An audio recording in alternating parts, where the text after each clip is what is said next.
Meet Chinaza, a brilliant young woman from Ajagunal, determined to escape poverty and become a doctor by his parents' motivational struggles and her own ambition. But everything changes when she is lured into Lagos high society by the glamorous and untouchable queens of Eco Nights. Soon, she is living the life of a social media celebrity, with luxury, fame, and power at her fingertips. But behind the designer outfits and VIP access lies a dangerous world of secrets, betrayal, and crime. Stay tuned because you won't believe what happens next. But if it's your first time here, kindly subscribe, like, and turn on the notification bell to stay updated on our next upload. Now let's dive into the full story. The sun blazed over Ajagunal, Lagos' infamous slum, where dreams were often swallowed by poverty. Chinaza Okafor, with her deep brown skin and sharp, intelligent eyes, wiped the sweat off her forehead as she carefully folded the letter in her trembling hands. Atlantic Heights College is pleased to offer you a full academic scholarship. Her heart pounded. Was this real? She turned to her mother Ijeoma, whose hands trembled as she gripped the edges of the paper. Naza, this is it. This is your escape. But was it? Could a girl from the gutters of Ajagunal truly survive in a world of mansions, yachts, and designer heels? Stepping into Atlantic Heights College, Chinaza felt the weight of wealth and status pressing down on her. Expensive perfumes, polished hallways, students arriving in black-tinted SUVs with armed escorts. She had never felt so out of place. Her classmates sneered at her cheap shoes, her worn-out textbooks, her hustler's accent. But she didn't care. She was here to study, not to impress. That was until she met Amarachi Yuba, Ivy Yuka, and Dumabi Nadi, the queens of Eco Nights. The queens were untouchable, the daughters of club moguls and oil tycoons. Their lives were drenched in wealth, champagne, and exclusive parties. But why would girls like them notice Chinaza, the Ajagunal girl with second-hand clothes? Then one day, Amarachi smirked and leaned closer. You're different, Chinaza. You don't belong in the dust. You belong with us. Ngozi, Chinaza's only true friend, grabbed her wrist immediately. Naza, don't listen to them. They don't care about you. But as Amarachi's iPhone camera flashed, capturing Chinaza in a picture with Lagos social elite, her heart fluttered with something dangerous, possibility. That night, a black Range Rover pulled up in front of Chinaza's tiny home in Ajagunal. Amarachi leaned out, grinning like a goddess descending from Olympus. Come, let's show you the real Lagos. Chinaza hesitated. Her mother's voice echoed in her head. Stay away from their world, Naza. But how could she refuse? She climbed into the car, leaving behind the choking heat of Ajagunal for the air-conditioned fantasy of wealth. Had she just made the biggest mistake of her life? They drove through Victoria Island, past the clubs where Lagos elite gathered. At Club Royale, they walked straight past security. Inside, flashing lights, celebrities, and the unmistakable scent of power filled the air. You see, Naza, Amarachi whispered, handing her a glass of expensive champagne. This is the life you deserve. Chinaza took a sip. Her hands trembled. Taste was bitter. But the thrill was intoxicating. Had she finally found her way out of poverty? Or was she walking into a trap? Chinaza's head pounded as she stared at her reflection in the mirror of Amarachi's lavish Ikoyi penthouse. Her second-hand clothes had been replaced with a silk dress worth more than her mother's yearly earnings. What have I done? She whispered, remembering the previous night. The VIP sections, the endless champagne, the way people looked at her, as if she belonged. Her phone buzzed. Her mother. Guilt crashed over her. She had promised to call. But how could she explain the world she had just entered? Welcome to your new life, Chinaza. Amarachi's voice rang out from the doorway. But was this truly her life, or was she just a puppet in someone else's game? That afternoon, the queens dragged Chinaza to a high-end boutique on Borderland Road. You need a new look, Ivy declared, tossing aside Chinaza's cheap sandals. But I don't have money for this, Chinaza muttered. Dumabi laughed, slipping a black credit card into the cashier's hands. Sweetheart, we don't pay for things. We are the payment. Chinaza felt her stomach twist. What did that mean? Rule number 1, Amarachi whispered as she adjusted a diamond bracelet on Chinaza's wrist. Charm is our currency. Men pay for everything. You just have to know how to ask. Chinaza swallowed. Was this what power looked like? Back at the penthouse, Amarachi shoved an iPhone 15 Pro Max into Chinaza's hands. Say goodbye to that Palesa phone of yours, she teased. Then the real work began. Instagram angles, captions, followers. Amarachi posed her by the poolside, dressed her in a designer dress, and snapped picture after picture. An hour later, Chinaza Okafor from Ajigunal no longer existed. Now she was Naza Royale, a rising social media sensation. As she stared at her phone, watching the likes explode under her first picture, a rush of excitement filled her. But was this real, or was she simply selling a dream that didn't belong to her? That night, the girls took Chinaza to Ocean Lounge, a club owned by Julian, one of Lagos' most powerful nightclub moguls. He was the kind of man who could make or break anyone's social status with a single phone call. As they stepped in, Chinaza felt the heat of 100 eyes on her. Men whispered. Women watched. She wasn't invisible anymore. Julian's gaze landed on her. He smiled. A dangerous, knowing smile. She's the new girl, he asked Amarachi. She's special, Amarachi smirked. Chinaza's pulse raced. Why did it feel like they were handing her over to a lion? Julian pulled out a velvet chair, gesturing for Chinaza to sit. Waiters brought out the finest drinks. I've been hearing about you, Naza Royale, he murmured, his deep voice smooth like silk. You have potential. Potential. For what? Julian leaned closer. Stick with me and I'll make you a star. More fame, more power. But you have to trust me. Chinaza felt Amarachi's expectant gaze burning into her skin. She could hear her mother's warning in her head. But was this really a choice? Or had she already stepped too far into a world she didn't understand? Her future hung on a single answer. Chinaza's Instagram following exploded overnight. The morning after her first night at Ocean Lounge, her phone refused to stop buzzing. Thousands of likes, hundreds of comments, DMs from men she had only seen on TV. You're famous now, Dumabi grinned as she scrolled through Chinaza's page.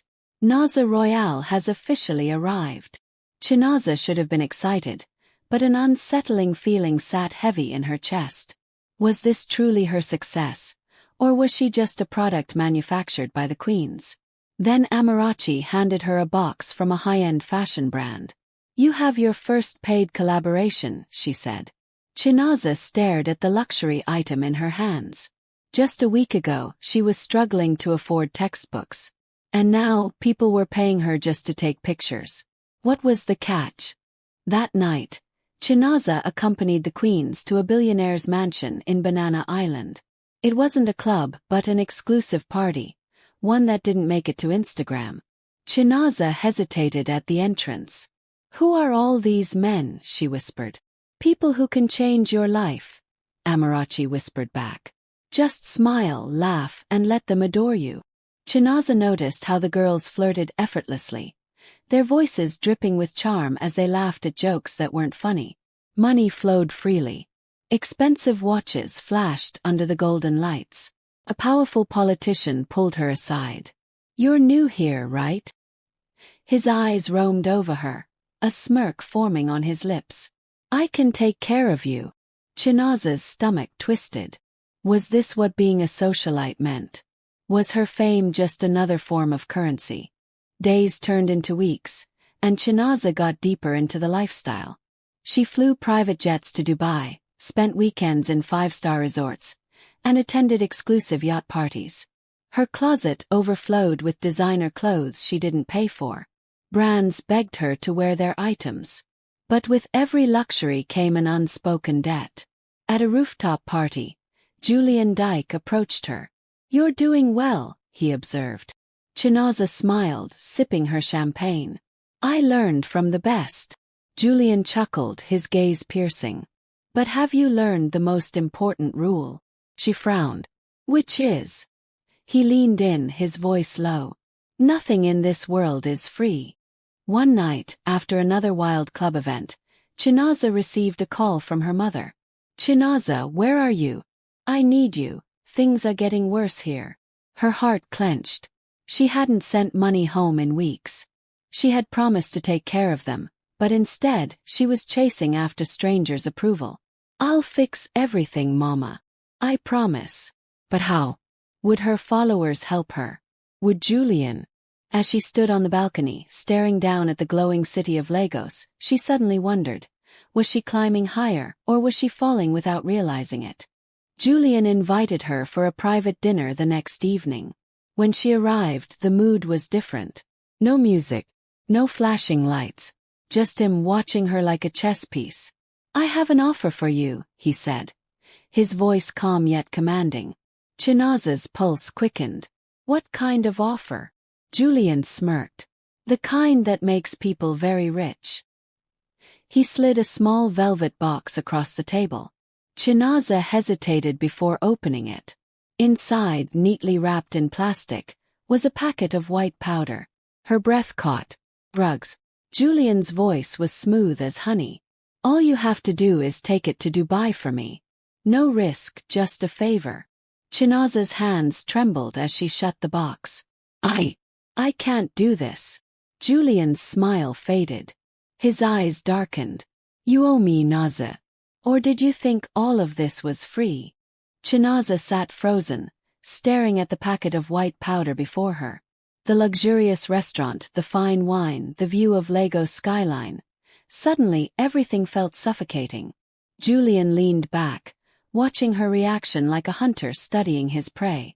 You're thinking too much, he murmured. You wear the clothes, drink the champagne, and enjoy the lifestyle. But now that it's time to give back, you're hesitating? Chinaza's heart pounded. Had this all been a setup from the beginning? I never asked for this, she whispered, her voice barely audible. Julian's smirk deepened.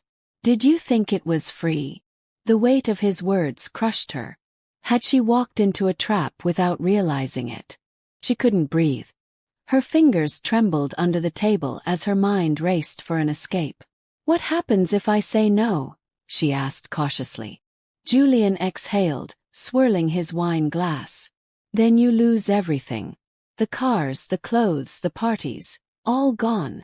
Chinaza's stomach twisted. Could she really go back to that one-room shack in Ajigunle?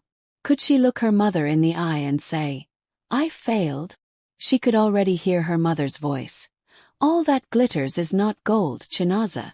But if she said yes, what would that make her? Julian leaned closer. One trip. That's all I'm asking. Her throat felt dry. I need time. Julian's smile was sharp as a knife. You don't have time. She left the restaurant with her mind in turmoil. The air felt heavier than usual. She called Dumabi the moment she got into the car. Dumay, something is wrong. Julian wants me to. Don't say it over the phone. Dumabi cut her off. Come to my place now. When she arrived, Dumabi's expression was tense. Naza, you need to leave that man alone. Chinaza's eyes widened. You knew. Dumabi sighed. Of course I knew. Julian has done this before. He grooms girls, makes them feel special, and then, boom, he turns them into drug mules. Some get caught, some disappear. Chinaza's blood ran cold. And you never told me. Dumabi grabbed her hands. I thought you were smarter than this. A lump formed in Chinaza's throat. Was it too late to escape? The next morning, Chinaza woke up to a single text message from an unknown number. Be careful how you move. Lagos is small. Her hands shook as she read it over and over again. Was Julian threatening her? Her phone rang. It was Amarachi. Julian is asking about you, she said, her voice unusually serious. He doesn't like when people waste his time. Chinaza felt her knees weaken. She was trapped. She had thought she was playing the game, but now she realized she was the one being played. That night, a sleek black SUV pulled up outside her apartment. Her heart pounded as two men in dark suits stepped out. "Julian wants to see you," one of them said. Chinaza's mouth went dry. She glanced at her phone, fingers hovering over Dumabe's contact. Should she call for help? But help from who? Who could save her now? She forced herself to remain calm. "Tell him I'll come tomorrow." The man's expression didn't change. "Julian doesn't like to wait." Chinaza swallowed hard. She had walked into a world she didn't understand, and now it was swallowing her whole. Chinaza sat in Julian's penthouse, the city lights of Lagos stretching endlessly before her. The lavish setting did nothing to calm her racing heart. Across from her, Julian sipped his drink, his gaze unreadable. "You're not returning my calls, Chinaza," he said smoothly. "I don't like being ignored."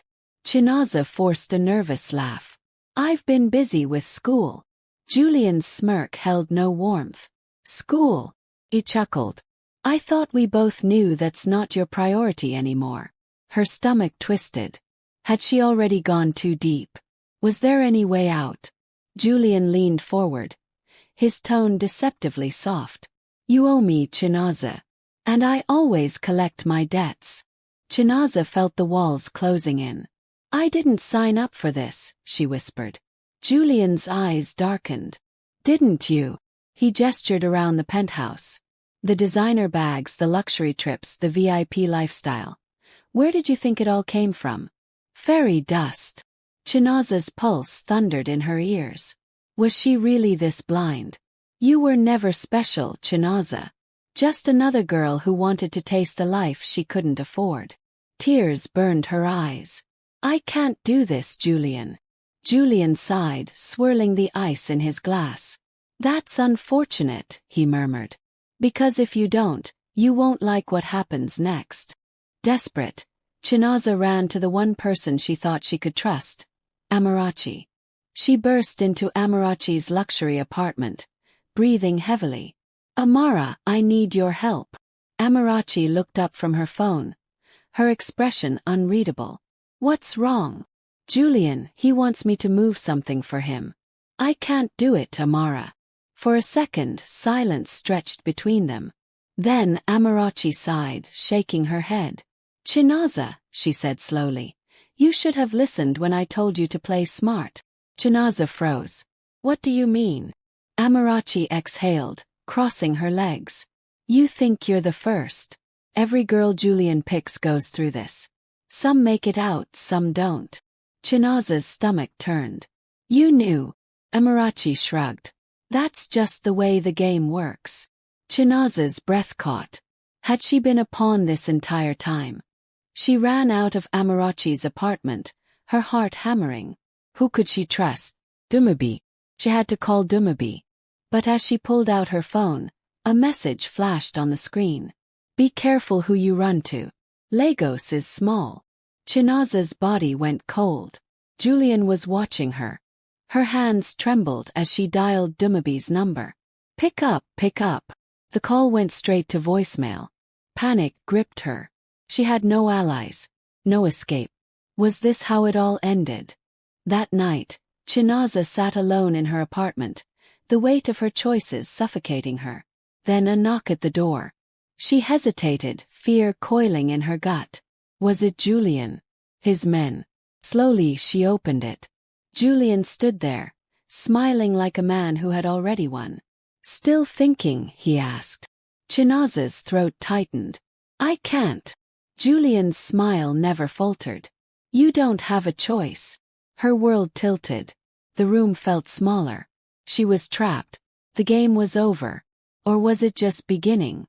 Chinaza sat in her apartment, the air thick with fear. Julian had won. Or had he? Her phone buzzed. Message. She hesitated before opening it. "A package will be delivered tomorrow. Don't disappoint me." Her stomach clenched. Julian wasn't asking. He was ordering.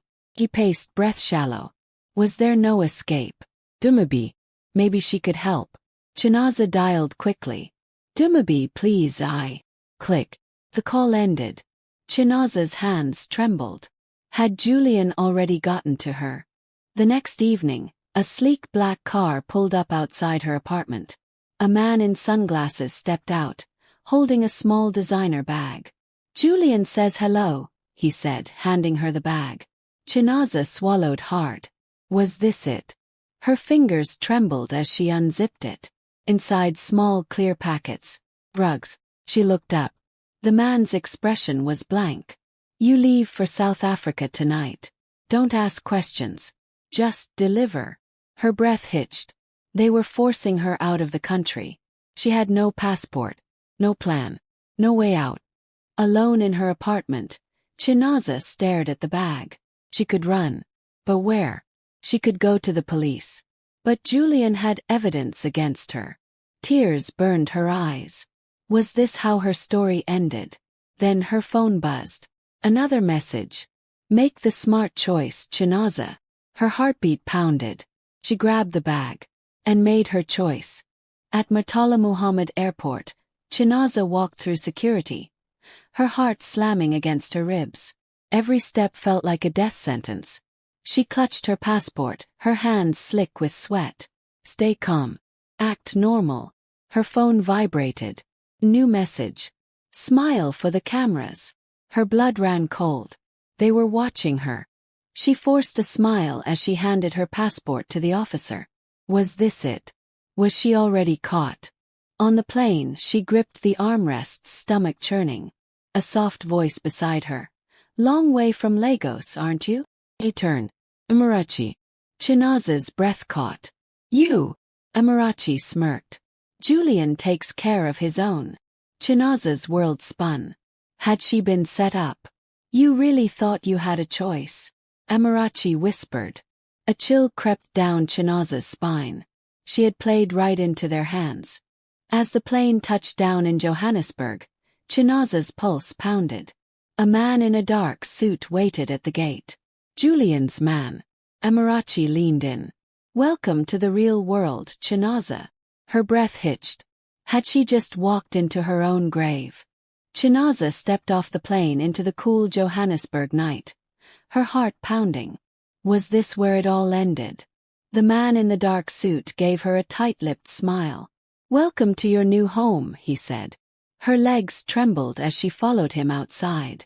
The streets of Johannesburg were alive, but to Chinaza, it felt like a cage. Black SUV waited. Amarachi slid in beside her. Her expression unreadable. "Relax, Chinaza," she murmured. "You belong here now." Did she? Or had she just walked into her own grave? The SUV pulled up in front of a dazzling nightclub, its neon lights painting the pavement in hues of blue and gold. "Welcome to your new office," Amarachi whispered. Inside, the music pounded, the air thick with perfume and sin. Wealthy men laughed, clinking glasses. Julian stood at the VIP section, watching her with a smirk. "You made the right choice, Chinaza," he said, extending a glass of champagne. She hesitated. Then with shaking hands she took it. Was this her final surrender? Or was she still fighting? Hours passed in a blur. Chinaza played the part, laughing, smiling, pretending. But then, through the crowd, she saw a face she never expected. A Nigerian man in a tailored suit. His sharp eyes locked onto hers. He leaned in, voice low. "You don't belong here." Her breath caught. "Who are you?" she whispered. He slipped a card into her hand. "Someone who can help. But you have to trust me." Her fingers tightened around the card. Was this her escape? Or another trap? Back in her luxurious apartment, Chinaza clutched the card. The name, Detective Emeka Ease. Was this real? Or was Julian testing her? Amarachi watched her from the doorway. "What's that?" Chinaza's heart lurched. She crumpled the card in her fist. "Nothing." Amarachi's eyes narrowed. "Don't do anything stupid, Chinaza."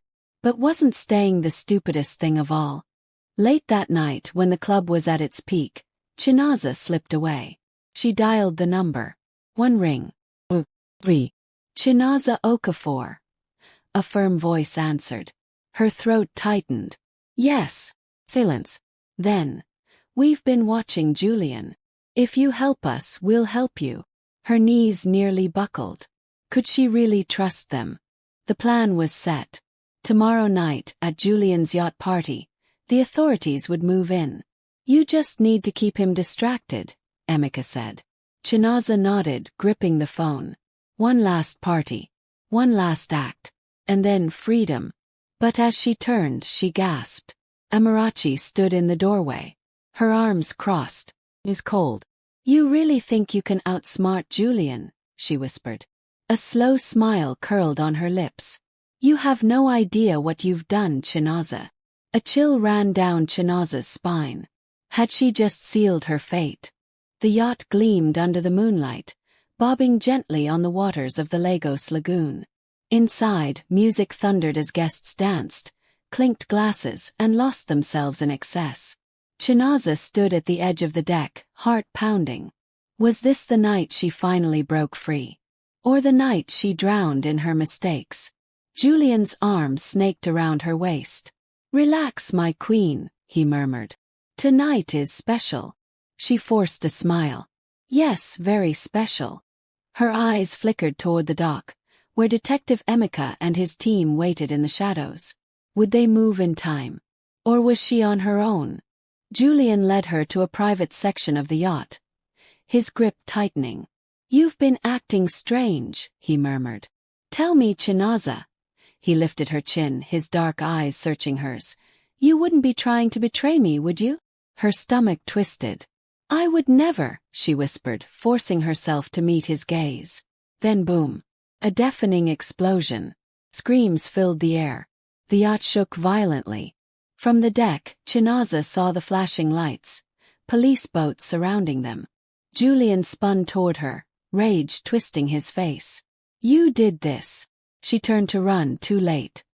His hand closed around her wrist. Was this how it ended? A fall into the cold, dark waters of death. Julian yanked her toward the railing, his grip like iron. You think you can escape me, he growled. Chinaza struggled, her mind racing. Then, without thinking, she lifted a champagne bottle and smashed it against his head.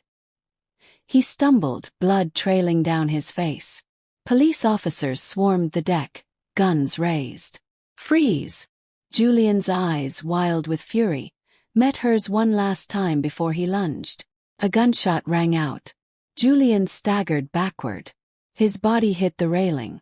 For a moment he teetered, then with a final glare, he tumbled into the sea. Chinaza collapsed to her knees, gasping. Emeka rushed to her side. It's over, Chinaza. Tears blurred her vision. Was it really? The flashing lights, the sirens, the weight of everything she had lost, it all crashed down on her. She had traded fame for survival, luxury for freedom. But at what cost? Here ends the story, but let's discuss these lessons together. The price of easy fame is too high. Chinaza's desire for social status and wealth led her into a world of deception and crime. True success comes from hard work and integrity, not from fleeting online popularity. Be careful who you trust. The so-called queens who welcomed Chinaza into their world were never truly her friends. This teaches that not everyone who smiles at you has good intentions. Quick money often comes with hidden dangers. Julian's gifts, parties, and promises seemed glamorous, but they were all a trap. Wealth without honest labor is often linked to dangerous consequences. Peer pressure can destroy dreams. Chinaza had big dreams, but she let others lead her down a path of destruction. Staying true to one's values is more important than fitting into the wrong crowd. Crime has consequences. Julian seemed untouchable, but in the end, justice caught up with him. No matter how powerful or wealthy someone is, wrongdoing always comes back to haunt them. Material things cannot replace peace of mind. Expensive clothes, VIP treatment, and social media fame did not bring Chinaza happiness.